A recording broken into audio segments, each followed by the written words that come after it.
Olá, pessoal. Iniciando aqui mais um episódio da primeira temporada de Obesidade e Emagrecimento com a nossa abordagem interdisciplinar. Alan Bastos aqui, sócio da Movement.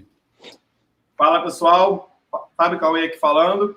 E hoje a gente conta com o Rogério Vilela, que é cirurgião bariátrico. E aí eu queria agradecer desde já a sua disponibilidade de estar aqui com a gente, Rogério.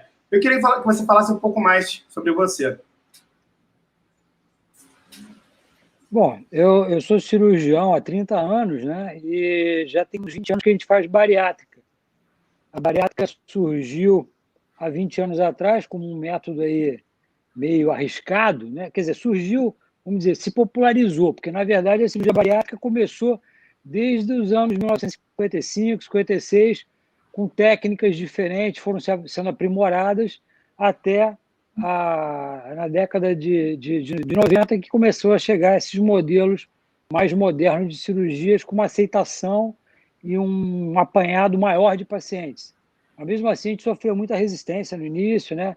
A gente só operava aqueles pessoas obesas, mais velhas, assim como a Bruna comentou, cheio de problema cardiovascular, porque ninguém queria deixar seu filho jovem operar. Hoje é completamente ao contrário, né? Hoje a gente opera muito mais garotada de 20 a 30 anos do que pessoas mais velhas. Mas é um histórico bem interessante, a cirurgia mudou muito, né? A gente faz por vídeo, algumas por robótica, e o interessante é que no início, quando a gente começou a fazer vídeo, uma cirurgia levava até 6, 7 horas. Hoje uma cirurgia leva 1h30. Então tudo isso é uma curva de aprendizado, né, que a gente vem tendo. Isso facilitou. Pode falar, Rogério. Isso facilitou muito, né? Porque você imagina uma pessoa de 180 quilos deitado, anestesiado por 7 horas numa mesa cirúrgica. Quando esse cara acorda, ele está completamente destruído. O grau de lesão muscular dele deitado, anestesiado numa mesa é bizarro.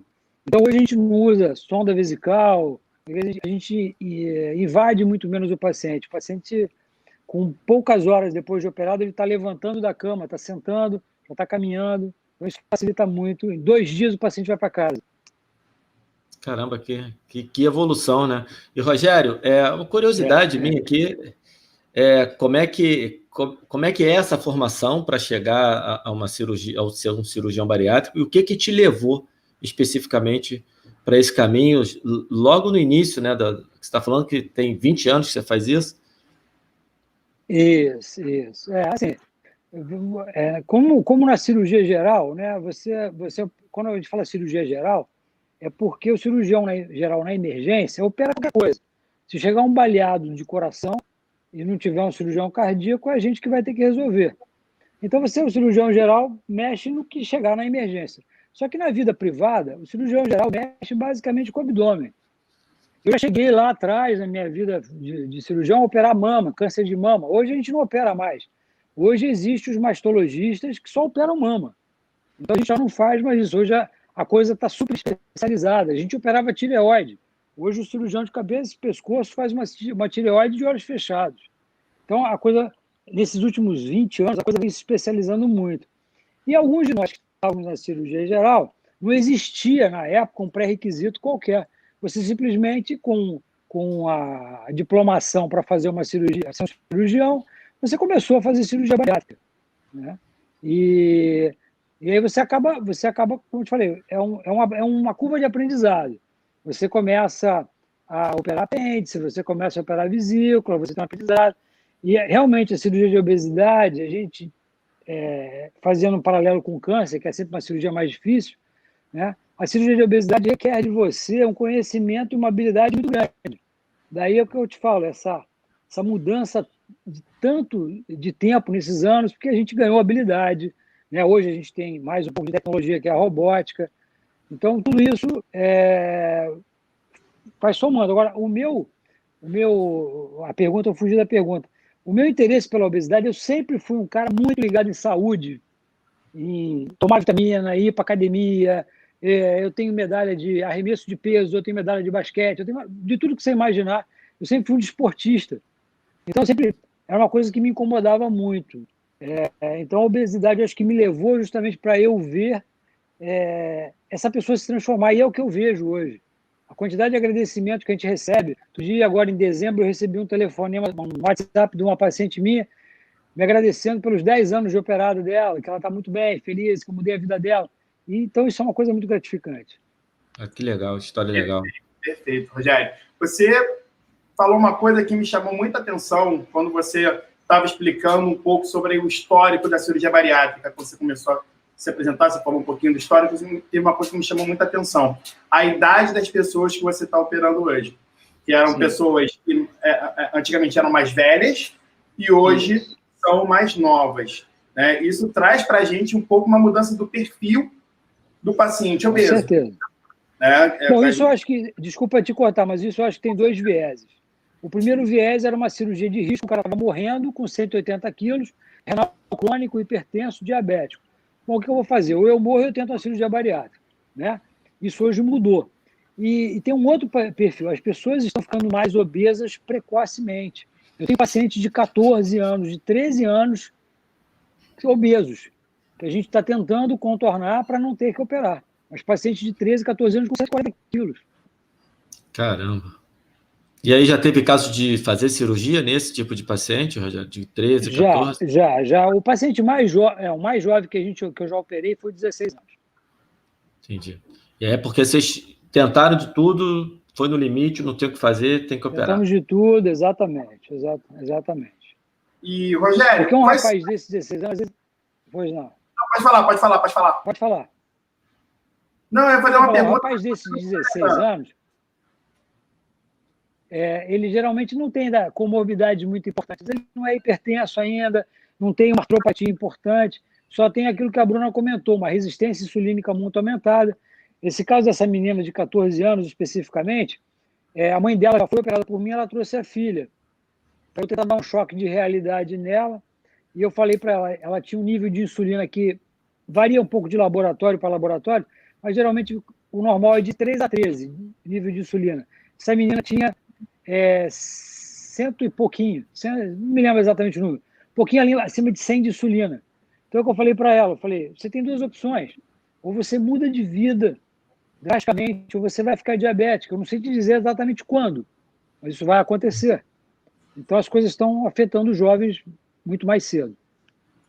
Não, perfeito, Rogério. A pergunta que eu ia fazer, na verdade, é justamente sobre o que faz a pessoa, né, a fazer cirurgia bariátrica. Quais são as indicações clínicas para que a pessoa procure e faça, de fato, a cirurgia bariátrica? Essa tua pergunta é muito interessante, porque às vezes chega o paciente lá no meu consultório e fala assim, doutor, eu vim ver se o senhor me indica a cirurgia. Aí eu falo, não é bem assim que funciona. Se você chegar para mim com um exame mostrando que você tem um cálculo de vesícula, eu vou falar, estou indicando a cirurgia para você. Obesidade, quem indica a cirurgia é o paciente. A gente simplesmente diz se ele tem, se ele preenche os pré-requisitos para uma cirurgia, ou seja, um IMC acima de 40, né, que é o peso dividido pela altura ao quadrado, é o índice de massa corporal. Então, esse IMC acima de 40 para todo mundo, e um IMC acima de 35 até 40, com alguma comorbidade. Aí essas comorbidades variam, né?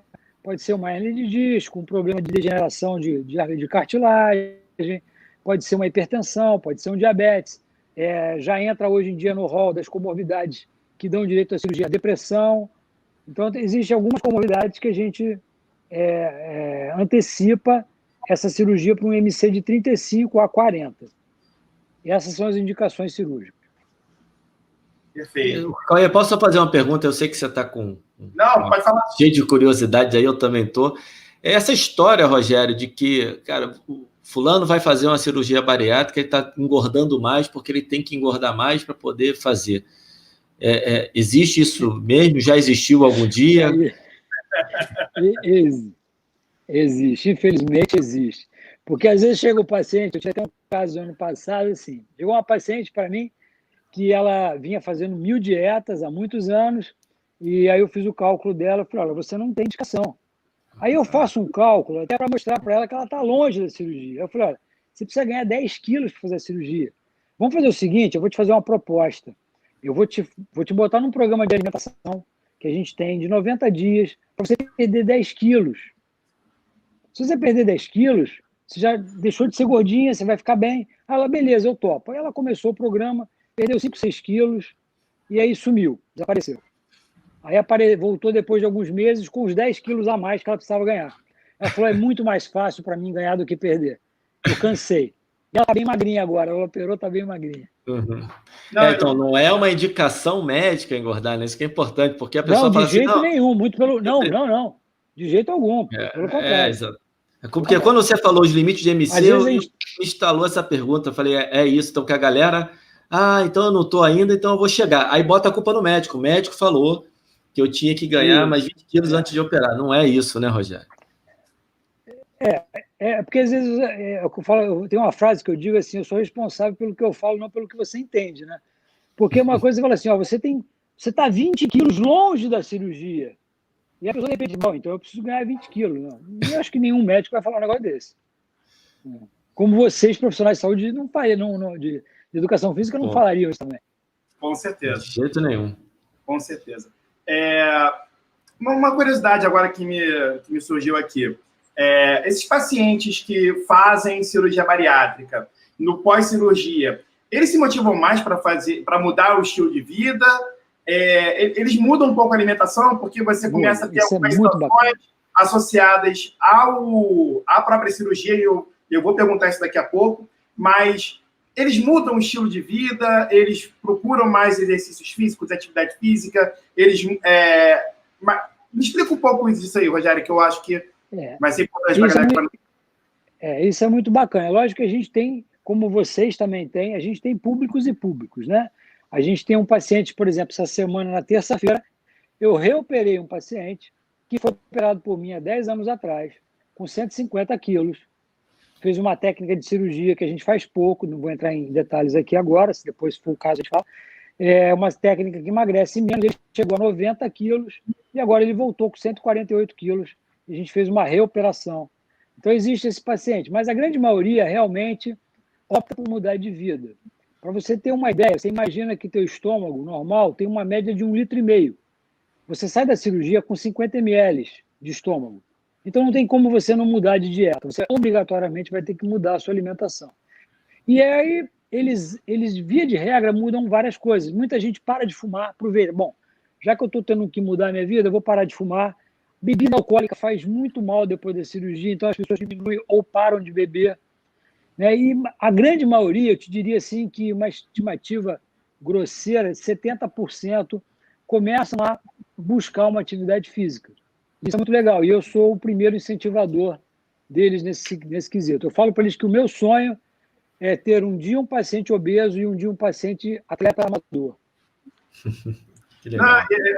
É bem legal você falar isso, Rogério, porque a gente sabe que, e a gente já discutiu isso nos episódios passados, que a obesidade ela pode ser um limitador para o indivíduo procurar uma rotina de exercícios físicos, uma rotina de atividade física, por diversos fatores, né? Pelo fato dele se sentir desconfortável, pelo fato dele se sentir um pouco mais cansado, pelo fato dele entrar na academia e achar a academia um ambiente hostil, porque a academia vende corpos esbeltos, corpos magros, e ele não se sente à vontade ali, né?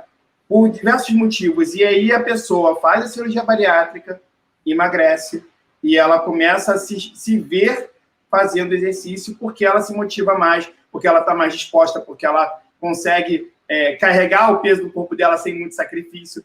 Ela se vê igual ou semelhante àquelas pessoas que estão naquele ambiente. Então, tudo isso contribui para que ela busque, né, uma situação, mas, né, como você muito bem colocou, Rogério, não é que ela seja uma indicação em si, né? A cirurgia ela não é o fim, ela é um meio para se chegar nessa situação. E existem outros meios também para se chegar, né? Como você mesmo falou, o processo de emagrecimento, a prática de exercícios físicos, né, associados à mudança de estilo a mudança no estilo de vida, né? Alimentação, diminuição de ingestão de bebida alcoólica, enfim, né? Esses fatores também vão contribuir, né, em medidas semelhantes, talvez não tragam o resultado no mesmo tempo, mas vão trazer um resultado também importante para a saúde e qualidade de vida daquele indivíduo, né? Alan, alguma coisa a comentar? Sim. Não, o que eu acho importante, assim, que a gente está falando, assim, eu vejo um pouquinho ainda de preconceito, tá, Rogério, com o assunto. A gente já tratou muito da obesidade aqui nos episódios anteriores, e o quanto é difícil para a pessoa obesa, exatamente como você falou, Cauê, e aí mexe muito com a autoestima, né, Rogério? Você deve ver Sim, muito isso aí na prática. Acho que você muito. pode dar alguns relatos para a gente, porque a pessoa agora, cara, exatamente, Cauê, você foi perfeito. Agora eu posso ir para a academia. A gente tem uma briga muito grande, né, uma estrada para percorrer para as pessoas que, até para as pessoas que não têm a indicação da bariátrica, porque senão sai todo mundo engordando para chegar em 35, ficar doente, ou chegar a 40. Olha que Claro. loucura, né? Para poder engordar. Não é esse o caminho. Aí a gente falou muito com a Bruna no episódio anterior sobre a questão da prevenção primária, a gente vem falando sobre isso. E agora, para a pessoa que já está obesa, a nossa estrada aqui, Rogério, é realmente conseguir fazer com que ela se sinta bem com ela mesma, a história do body positive, para poder frequentar uma academia e conseguir mudar o seu estilo de vida e ter e se tornar uma pessoa saudável, e aí até um atleta. Mas há casos que não tem jeito, então a gente precisa tirar um pouquinho desse preconceito de lado. Como é que você vê isso? Você vê algum preconceito ainda, Rogério? Você já passou dessa página? Como é que você enxerga hoje que você é visto? Como é que você acha que a cirurgia bariátrica é vista e qual é a sua visão? Eu não vejo mais que exista preconceito. Como eu falei lá atrás, havia esse medo, não sei nem se é preconceito, existia medo de uma técnica desconhecida, como agora a gente está fazendo uma associação. Medo da vacina do Covid, será que vai matar alguém? A gente vivia uma coisa nova que a gente não sabia o que ia acontecer. Perfeito. Hoje o que eu vejo é assim, essa semana eu recebi uma paciente no meu consultório que ela falou, doutor, eu estou há 5 anos batalhando a minha cabeça para vencer o meu medo para chegar até aqui. Então a gente vê isso, o medo. Porque às vezes o pessoal fala assim, mas eu não tenho uma referência muito boa, 2 primos meus fizeram, um morreu, o outro não deu certo. Só que assim, depende da referência. Se você quer referência, entra no site da Sociedade Brasileira ou na internacional e vê a estatística de mortalidade. Não é porque teu amigo morreu de obesidade ou de Covid que todo mundo vai morrer. Então, eu acho que hoje a mortalidade gira em torno de 0,5%, uma mortalidade baixíssima para uma medicina, para uma cirurgia de um paciente de alto grau de risco. Então, assim, eu não vejo preconceito. A gente via muito agora vocês devem ver isso na profissão de vocês. É o preconceito dos nossos pares, né? Então, assim, às vezes você pega um paciente que vem assim, eu venho tratando com o meu endócrino há 2 anos, 3 anos, e ele não quer que eu opere. Aí eu falo assim, mas o que você quer? Eu quero operar. Eu falo, então quem tem que mandar é você não é seu endócrino. Com todo respeito ao o trabalho que ele está fazendo. Mas eu acho que o paciente é soberano, que nem essa moça que eu contei. Eu sugeri a ela emagrecer mais 10 quilos. Ela resolveu engordar os 10 quilos. Ela fez o que ela quis. Né? Então, eu acho que a gente não pode, como profissional, induzir. É que nem para você. Você monta um modelo de treino para o seu aluno, que você acredita que, pela tática, pela idade dele, aquele seria o melhor treino. Mas ele não se adapta. O que você tem que fazer? Adaptar o seu treino ao aluno. É melhor isso do que ele não treinar. Essa observação... Eu não vejo preconceito dos pacientes contra a cirurgia, não. Legal. E interessante você falar o preconceito dos pares, né? Uhum. E mais legal ainda essa questão aí de você, que a gente falou aqui, que é o olhar para a pessoa, né? Para o ser humano.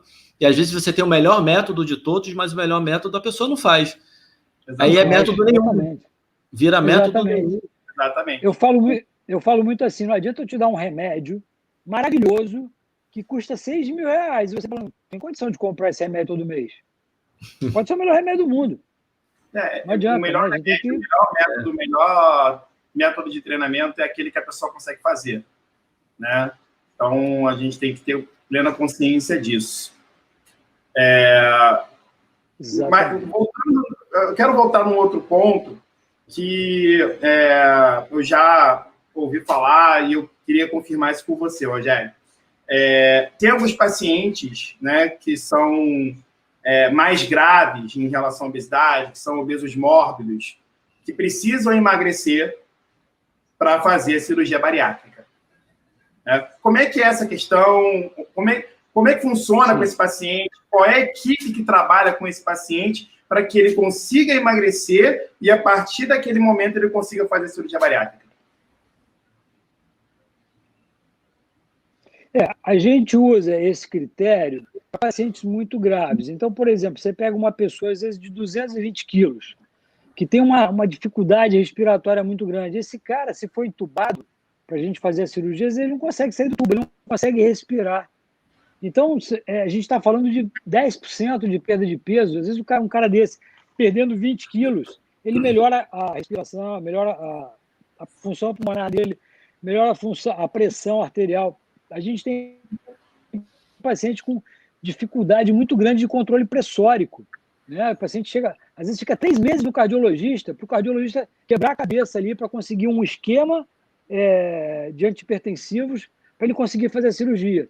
E o mais legal é que depois de 2 meses, logo depois da cirurgia, ele praticamente não está usando quase que medicação nenhuma. A pressão dele vai lá abaixo. É muito interessante.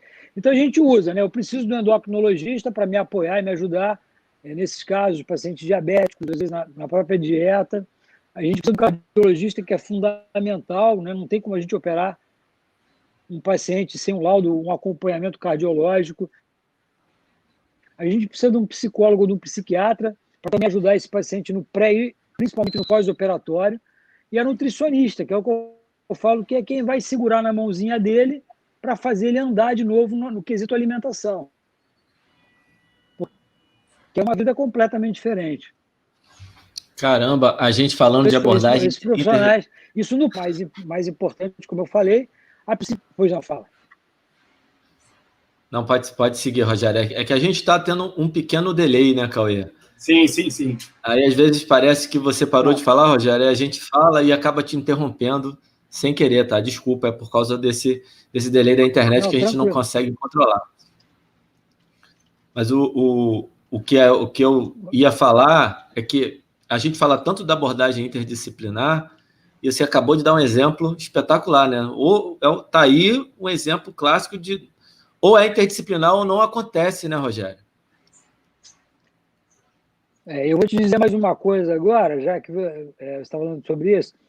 A gente tinha mensalmente uma palestra de corpo presente, né?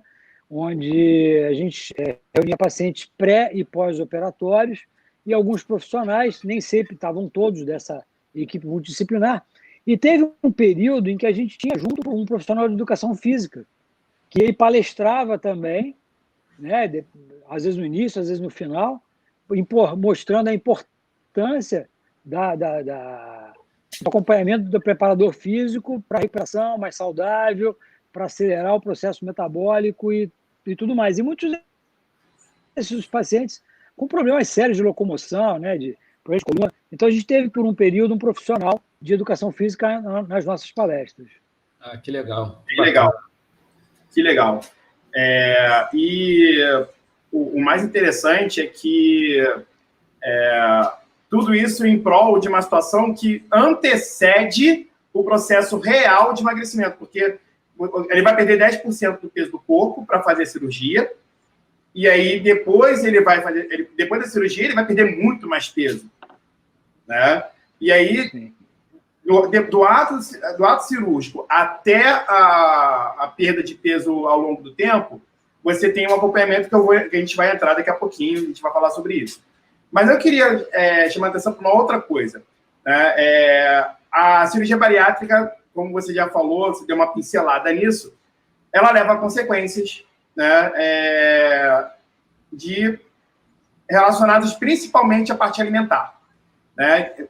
Muda o comportamento alimentar, muda também um pouco da relação do corpo com o alimento. Né? O próprio processo digestivo muda um pouco. Eu queria que você explicasse um pouco mais para o nosso ouvinte. Esse ponto que você tocou é um ponto interessante, porque isso, voltando a outro questionamento dos tabus, a gente via até no meio médico, né, como a gente falou assim, às vezes os nossos pares não são tão pares assim. Nem por nada, até por desconhecimento de causa. Né? Então, às vezes, você fala assim, não, mas o paciente fica muito desnutrido, o paciente perde muita vitamina, o paciente não consegue se recuperar. E uma vez eu fui chamado para dar uma palestra em São Paulo para um grupo de médicos, uns 100 médicos mais ou menos, todos naturalistas, quase todo mundo ali contra a cirurgia bariátrica, e eu mostrei para eles uma coisa que eles nunca pararam para pensar, e é o meu dia a dia. A maioria desses pacientes obesos, eles são desnutridos. Eles têm carências vitamínicas, eles têm carências proteicas. O obeso não é um supernutrido, ele é um mal nutrido, ele come coisas que não deveriam comer, não deveria ser comida. Então, o que a gente faz, e eu faço isso muito, o meu exame de sangue pré-operatório, o pessoal brinca que é uma pequena doação, né? São quase 20 tubinhos de sangue que o cara deixa lá no laboratório, e eu analiso todo o perfil laboratorial, toda bioquímica, vitamina, parte hormonal toda. Então, eu vejo parte de tireoide, parte de hormônios sexuais. Né? A obesidade me levou a buscar outros conhecimentos. Eu fui fazer pós-graduação de nutrição, fui fazer pós-graduação de endocrinologia, eu fui fazer outras coisas que me levaram a ter um pouco mais de conhecimento de causa. Então, hoje eu pego esse paciente só entra na minha cirurgia quando eu estou com ele redondo. E aí fica muito mais fácil eu compor isso depois. Porque, por exemplo, vou te dar um exemplo bem prático. Lá atrás, no meu início, eu pedi aquele exame básico de meia dúzia de itens, 10 itens no exame de sangue, e punha o cara na cirurgia. No pós-cirúrgico, eu pedi a vitamina B12. A vitamina B12 do cara era um lixo. Só que já era lixo antes, eu não sabia. Entendeu? Então, assim, eu acho que, não sei se eu respondi o que você queria perguntar, mas então esse paciente, eu trago ele para mim, e geralmente esses pacientes ficam comigo por muitos anos. Eles acabam criando um vínculo, então eles trazem semestralmente. No início a gente faz exame de 2 em 2 meses, depois a gente vai espaçando, e os exames ficam semestrais. A via de regra, a cada 6 meses o paciente volta para a minha avaliação. Se tiver que repor algum hormônio, eu reponho. Se tiver que fazer um estímulo de um hormônio, uma testosterona, para o cara ter um pouco mais de libido, ou para ter um pouco mais de disposição para malhar, eu faço isso. E graças a Deus a gente tem bons resultados. Perfeito, Rogério. Você falou uma coisa que já foi, assim, só reforçou o que já foi falado, que é a questão da malnutrição do indivíduo obeso. O indivíduo obeso, ele come alimentos vazios, né? Ele come alimentos que são cheios de calorias, mas não tem nenhuma... Não tem nada ali. Não tem nutriente. Não tem nenhum nutriente que reforce, né, algum sistema do nosso corpo, somente calorias. Né? E na sua grande maioria, carboidratos. Né? Então... E não é só isso, né? E não é só isso. O que acontece é o seguinte, existem pacientes, não só obesos, que têm deficiências de absorção. Uma coisa é você... por exemplo, às vezes você pega um paciente que até, mas eu estou tomando B12 porque meu médico falou que estava baixo. Só que ela continua baixa no sangue. Tem pessoas que têm deficiência de absorção de B12. Então a gente vai ter que fazer injetável, a gente vai ter que fazer sublingual, a gente vai ter que entender um pouco esse paciente para poder, por exemplo, uma coisa que é comum no obeso é carência de vitamina D. É muito comum porque a vitamina D é lipossolúvel, se dissolve naquela massa gordurosa enorme que ele tem no corpo, e é muito comum pegar a vitamina D no obeso. O mínimo no Brasil aceitável é 30, a gente trabalha com níveis mais altos, mas já é muito comum pegar 13, 12, 7, eu já peguei. Quer dizer, um paciente que não tem praticamente imunidade nenhuma. Se o cara tiver uma complicação pós-operatória, ele não tem sistema imunológico que é ativado e monitorado pela vitamina D para funcionar. Perfeito. Alan, algum comentário? Sim, estamos tendo uma excelente aula, né? Obrigado, Rogério. Eu acho que você tem uma pergunta de acompanhamento para fazer, alguma coisa assim. Então, na verdade, a ideia, assim, a minha ideia é a seguinte, era fazer todo o caminho da cirurgia bariátrica. Então, o cara procurou o cirurgião, né, porque ele queria fazer a cirurgia bariátrica, e aí o paciente grave, ele já fez o processo de emagrecimento prévio, já fez a cirurgia, o paciente que não é tão grave, ele já fez a cirurgia, e aí eu queria ir para o pós, porque o acompanhamento pós-cirúrgico, né, ele acaba sendo tão importante quanto e, em alguns momentos, até mais importante. Porque o ato cirúrgico ele vai diminuir o tamanho do estômago, pronto, acabou. Mas quando a gente vê o processo de emagrecimento e acompanhamento e todos os profissionais que cercam esse cara, porque ele vai ser cercado por diversos profissionais. E aí a gente vê, né, às vezes, uma equipe multidisciplinar que às vezes não se fala, e às vezes uma equipe interdisciplinar, que é a equipe que, né, acaba discutindo entre si, né, a situação daquele paciente. Então, eu queria saber, né, de você qual a sua opinião sobre essa questão da equipe interdisciplinar, ou seja, os indivíduos, né, os profissionais, especialistas, médicos e não médicos, conversando entre si para ter um melhor benefício em relação ao paciente. Isso, claro, no pós-cirúrgico. Eu não entendi exatamente o que você... Eu não entendi o que você quer que eu fale exatamente sobre isso. Não, tudo bem. Eu ia fazer a pergunta.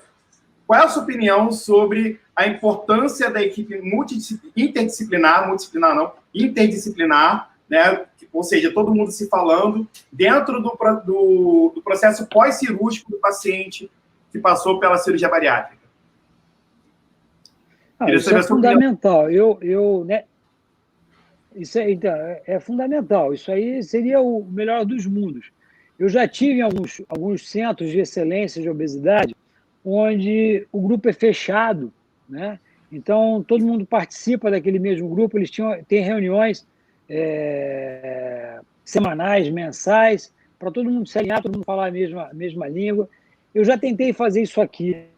Tá? Eu consigo fazer com alguns, com endócrino, com a Nutri, com a psicóloga, eu consigo fazer. Mas, por exemplo, o paciente chega em você e ele fala, não, mas é que eu já acompanho com a minha psicóloga, eu não sei quem ela é, eu também não posso utilizar o profissional e não posso trazer ela para o meu grupo. Então, assim, é difícil no Rio de Janeiro. Eu vejo especificamente no Rio de Janeiro. Em São Paulo eu vejo isso mais coeso, em alguns outros estados mais coeso, mas o Rio de Janeiro é muito difícil da gente conseguir manter essa adesão. Como na época, como eu falei com vocês, que a gente tinha um profissional de educação física, poxa, o cara tinha uma limitação, ele não conseguia atender o Rio de Janeiro inteiro. Né? Porra, eu peguei um cara de Nova Iguaçu, um cara de Niterói, um cara de Petrópolis, não tem como. Então, eu acho o Rio de Janeiro uma cidade difícil da gente conglomerar todo mundo, mas, sem dúvida nenhuma, essa conversa, até que eu acompanhei vocês conversando com a Bruna, essa conversa do profissional, eu tenho porque eu sou muito viciado em academia, eu gosto muito disso, e eu sou um cara que gosto de falar com o profissional. Eu falo, pede para o teu professor me ligar. Pede para ele me ligar, manda um WhatsApp para mim, para a gente trocar uma ideia. Entendeu? Porque não é que eu, assim, sem querer me colocar no lugar de vocês, nem que vocês se coloquem no mesmo lugar. Eu acho que a gente tem que somar. Perfeito. Uma vez uma paciente minha que estava com uma obesa mórbida, que tinha operado, já tinha perdido uns 40 quilos, mas ela era muito gorda. E ela estava com um problema sério no joelho. E ele estava forçando um pouco demais o treino de perna dela. Eu liguei para ele e falei, cara, olha só, eu estou entendendo perfeitamente o que você quer fazer, mas ela não está indo bem. Eu acho que ele tem que dar uma aliviada nesse treino de perna. Ela tem uma lesão no joelho, espera ele emagrecer um pouquinho, faz um exercício um pouco mais isométrico, dei umas dicas para ele. Eu falei, sem querer me meter, você tem um leque de opções muito maior do que o meu. Só que esse método que você está usando, ela está vindo aqui reclamar da dor que ela está sentindo. Isso vai desanimar ele, vai afugentá-la da academia. Então, acho que isso é muito importante, não tenha dúvida. E essa conversa, ela às vezes, Rogério, ela é difícil por causa, e eu falo muito sobre isso, tá? Que é a questão da vaidade humana. Exatamente. Porque quando você fala, cara, como é que você, médico, está falando para mim para eu mudar? Não, você está dando a tua opinião e, mais uma vez, olhando para o paciente. O paciente está se queixando para você, não está se queixando para ele. Então, cara, e aí é isso. Ó, vê o que você consegue fazer. Você deve ter outras estratégias.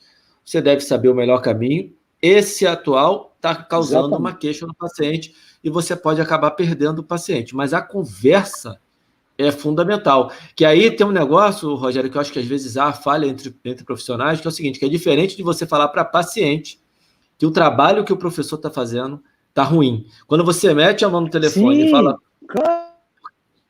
Porque você você tira o foco da... Quando você fala isso para um paciente, né, a gente fala, qualquer profissional que fala direto para a pessoa que o outro está errando, gera uma desconfiança na pessoa com o outro, que pode trazer de volta uma desconfiança para você e desestimular essa pessoa de tudo.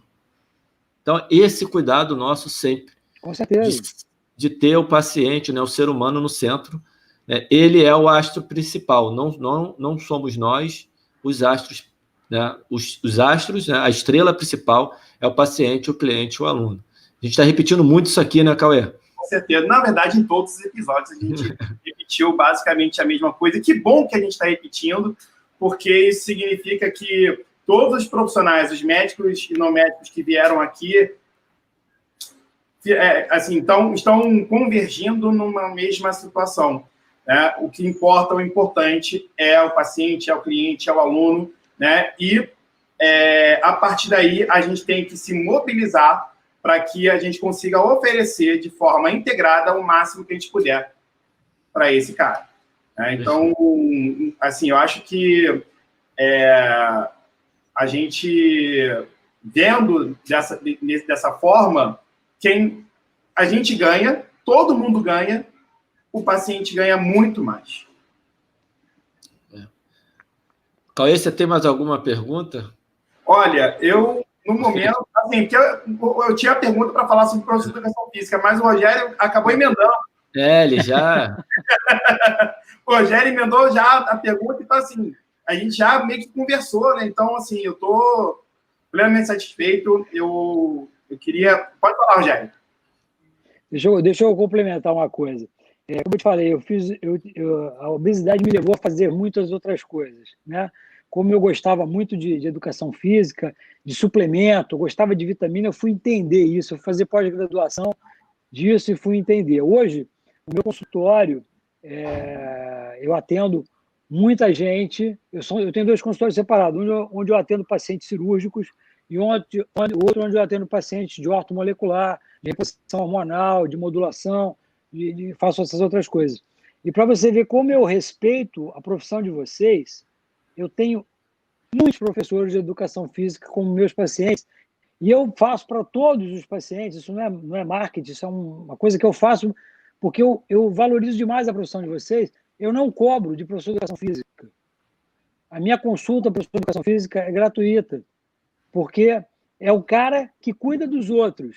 E se você for lá cuidar de você, você vai aprender um pouquinho a mais como cuidar do seu aluno, e esse seu aluno vai acabar vindo para mim.